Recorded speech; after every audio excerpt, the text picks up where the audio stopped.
So I asked them, what is the World Bank doing about these bleak statistics? The speaker said to me, the world is concerned in keeping an eye on Nigeria, but it is a Nigerian problem. The solution must be homegrown. History has shown that every time a generation runs out of ideas, as my generation and the other ones before me obviously have, the opportunity is created for the next generation. This is one of such times. The space is yours to own. The country is starving and in desperate need of fresh ideas, clear heads with an unjaundiced vision and youthful, purposeful leadership. I implore you to embark upon a leadership renaissance that will redefine our nation's identity. You must downplay the oft-repeated conspiracy theories that we belt out as our excuse for failure, and expect all to believe because we've told those stories over and over again. You must chart the alternate course that takes us far away from the ones we currently thread. You must be desperate to want to change our narrative from a country of huge potentials with even great challenges to one of huge successes having overcome her great challenges. You must hold my generation responsible for our actions and inactions that have led us down this inglorious path. I do not in any way absolve myself. I share in the blame of my generation. In my 12 years in the National Assembly, I, along with some committed patriotic men and women, have put in our modest best. And I have seen pockets of excellence. I have. Unfortunately, evidently, it has had a zero bearing on the whole.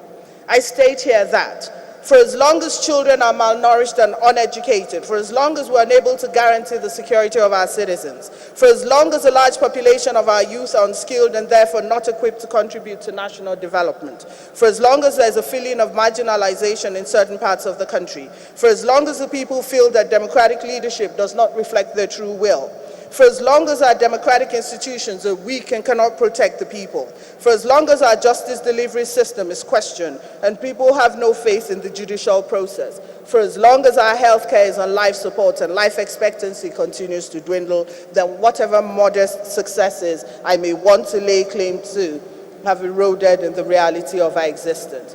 To recalibrate our narrative, you must tear down the walls and deconstruct the views that have been held, nurtured, and fed by our forebears. Views that whisper and sometimes scream, this person is not like me, we don't know them, so we hate them. Providence has placed you at a time of great innovation and intervention. You have been charged with the responsibility to create an identity that is premised upon equity, fairness, institutional changes to lopsided allotments. You must be anchored on the traditional ideals of good triumphing over evil, rather than the poisonous, deep, dark, destructive divisions along ethnic, religious, social, and racial lines. Winston Churchill spoke about enlarged patriotism, plural allegiances, and layered identities. I am Igbo. My son is from the north, and I've lived in Lagos all my life. I speak fluent Igbo, fluent Yoruba, and enough Hausa to get by. And all this put together make me the Nigerian person that I am. On this campus, there are people from all parts of the country and around the world who practice different religions and are socialized differently. You have interacted and lived with them. You have forged acquaintances, friendships, brotherhoods and sisterhoods, working together and living on this campus. You have achieved your first great success. You have graduated. Now, how about that for plural allegiances and layered identities that actually work?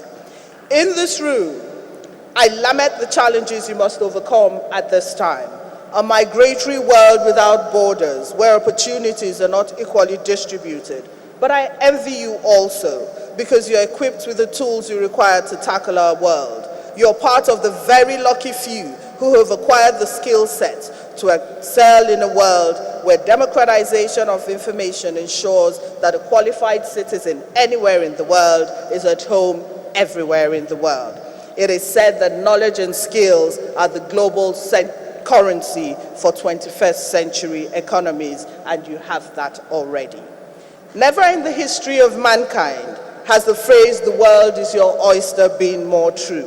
Never in the history of mankind have we witnessed more prosperity.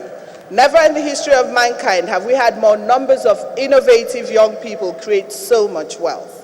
Never in the history of mankind have we recorded more challenges, and never in mankind's history have we invented the tools to tackle and overcome those challenges. If you can embrace and overcome local diversities, then you would have acquired the major tool you require to confront greater diversities in a world challenged with populism, xenophobia, discrimination, nationalism, fundamentalism, entrenchment of far-right ideas, insular development, neophobia, and at its ugliest, hatred. So, let us perfect weaving the